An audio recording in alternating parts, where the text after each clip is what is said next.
Students, आज हमारे पास है chapter number 13 magnetic effects of electric current. इसके पहले हमारे पास में था चैप्टर इलेक्ट्रिसिटी, जिसमें हमने देखा कि जब हम किसी कंडक्टर से करंट पास करते हैं तो उसमें हीट प्रोड्यूस होती है। अब वो हीटिंग इफ़ेक्ट था। अब इसके अलावा हीटिंग इफ़ेक्ट के अलावा मैग्नेटिक इफ़ेक्ट्स भी प्रोड्यूस होते हैं और यही चीज़ आज हम इस चैप्टर में पढ़ने वाले हैं। अब एक चीज़ जो यहाँ हमको देखनी है वो है कि जब हम किसी करंट कैरिंग वायर को रखते हैं तो वो एक मैग्नेट की तरह भी बिहेव कर सकती है, यानी कि उसमें से करंट तो पास हो रहा है तो वो कंडक्टर तो हुई, साथ ही साथ एक मैग्नेट भी होती है।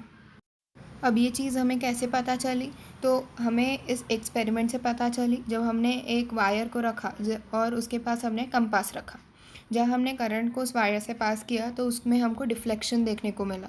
यहीं से हमने कंक्लूड किया कि एक करंट कैरिंग वायर में भी मैग्नेट प्रेजेंट है, जिसकी वजह से मैग्नेटिक इफ़ेक्ट वहाँ प्रोड्यूस हुआ है एंड मैग्नेट ने मतलब कि वायर ने कंपास में डिफ्लेक्शन प्रोड्यूस किया है। तो यहाँ हमने कंक्लूड कर लिया कि इलेक्ट्रिसिटी और मैग्नेटिज्म दोनों लिंक्ड होते हैं। तो फिर इस चैप्टर में हम पढ़ेंगे मैग्नेटिक फील्ड के बारे में, उससे प्रोड्यूस होने वाले इलेक्ट्रोमैग्नेटिक इफ़ेक्ट के बारे में। इसके एप्लीकेशंस में हम देखेंगे electromagnet, electric heaters and Motors and generators. Electromagnetism के अंदर जो हमारे पास लीडिंग साइंटिस्ट थे उनका नाम था हंस क्रिश्चियन ऑर्स्टेड।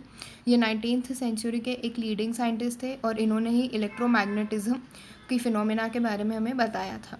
इन्होंने भी वही एक्सपेरिमेंट किया कि इन्होंने देखा कि कंपास नीडल डिफ्लेक्ट हो गई जब हमने इलेक्ट्रिक करंट को वहाँ से पास करवाया।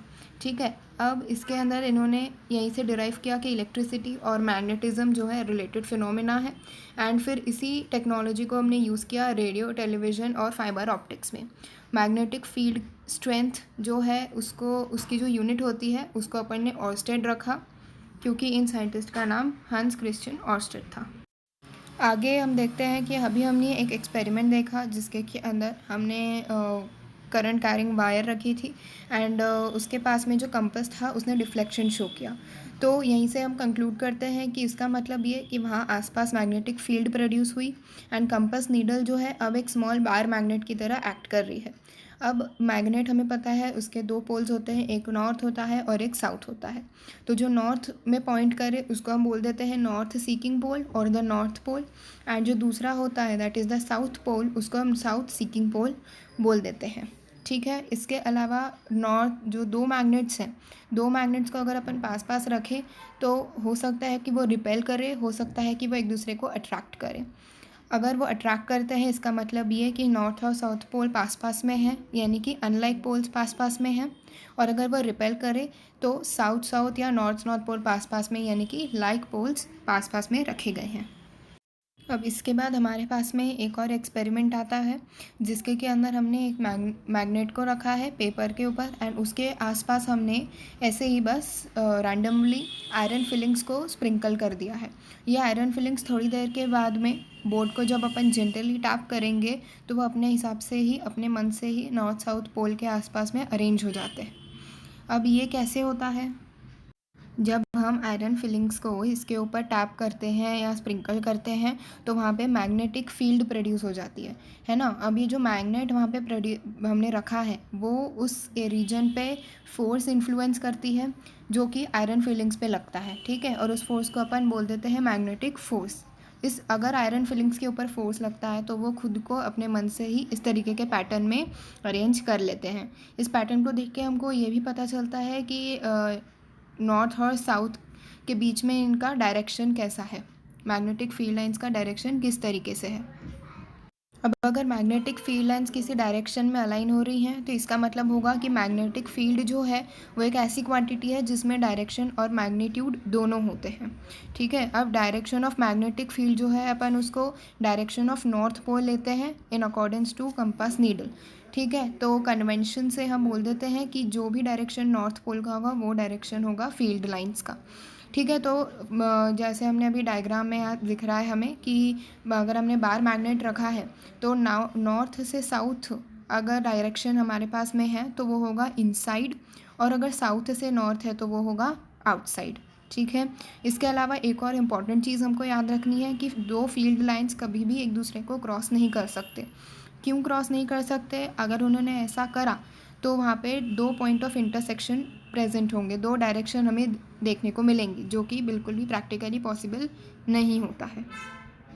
अब इस चैप्टर की स्टार्टिंग में हमने एक एक्सपेरिमेंट देखा था, जिसमें कि हमने एक वायर रखी थी, उसमें से करंट पास किया था, उसके पास जो कंपास नीडल था उसने डिफ्लेक्शन शो किया था। तो हमें अब देखना है कि उस डिफ्लेक्शन का, यानी कि उस मैग्नेटिक फील्ड जो उसके आसपास प्रोड्यूस हुई है, उसका मैग्नीट्यूड क्या होगा और उसका डायरेक्शन क्या होगा।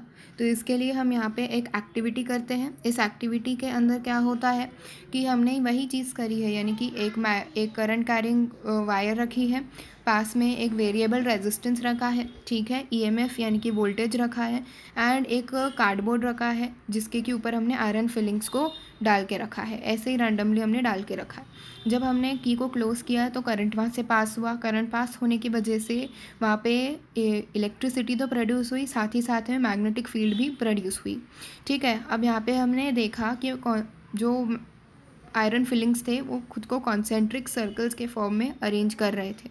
ये जो कॉन्सेंट्रिक सर्कल्स बने हैं यही हमको दिखाते हैं कि मैग्नेटिक फील्ड का direction for a straight conductor किस तरीके का होता है, ठीक है।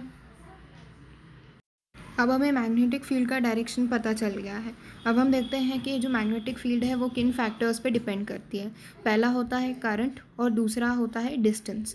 यहाँ पे डायरेक्ट रिलेशन होती है हमारे पास में कि अगर हम करंट को इंक्रीज़ करते हैं तो डिफ्लेक्शन भी इंक्रीज़ होता है, यानी कि मैग्नेटिक फील्ड और ज़्यादा वहाँ पे स्ट्रॉन्ग हो जाती है, ठीक है। और दूसरा होता है हमारे पास में डिस्टेंस। डिस्टेंस का मतलब कि अगर हमने एक सर्किट रखा है और जो हमारे पास कंपास है, हमने अगर उसको थोड़ा और दूर प्लेस कर दिया और वहाँ से हमने उस सर्किट में से करंट पास करवाया, तो करंट भले ही हम कितना भी ज़्यादा पास करवा दें, लेकिन अगर डिस्टेंस बढ़ गया है तो वहाँ से डिफ्लेक्शन कम देखने को मिलेगा। तो यहाँ से हमें पता चलता है कि करंट बढ़ाने से डिफ्लेक्शन बढ़ता है और डिस्टेंस बढ़ाने से डिफ्लेक्शन डिक्रीज़ होता है, ठीक है।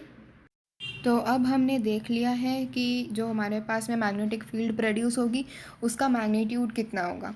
अगर हमें डायरेक्शन फाइंड करने को कहा जाए तो हम right hand thumb rule use करते हैं, ठीक है। इसके अंदर हम देखते हैं कि हमारा जो राइट हैंड है उसका जो थंब है वो हमें डायरेक्शन ऑफ करंट देता है, और जो हमारे 4 फिंगर्स हैं वो हमें डायरेक्शन ऑफ मैग्नेटिक फील्ड देते हैं। अब ये कैसे पता चलता है? तो हमारे पास में मैग्नेटिक करंट का डायरेक्शन तो होगा ही, तो उस डायरेक्शन में हम हमारे थंब को रख देंगे और हमारे फिंगर्स को कर्ल करेंगे। जब हम उस फिंगर्स को कर्ल करेंगे तो हमें डायरेक्शन ऑफ मैग्नेटिक फील्ड मिल जाएगा। इसी को हम राइट हैंड थंब रूल कहते हैं। ओके स्टूडेंट्स, तो आज हमने राइट हैंड थंब रूल तक कवर कर लिया है। इसके नेक्स्ट क्लास में हम आगे कंटिन्यू करेंगे। Thank you.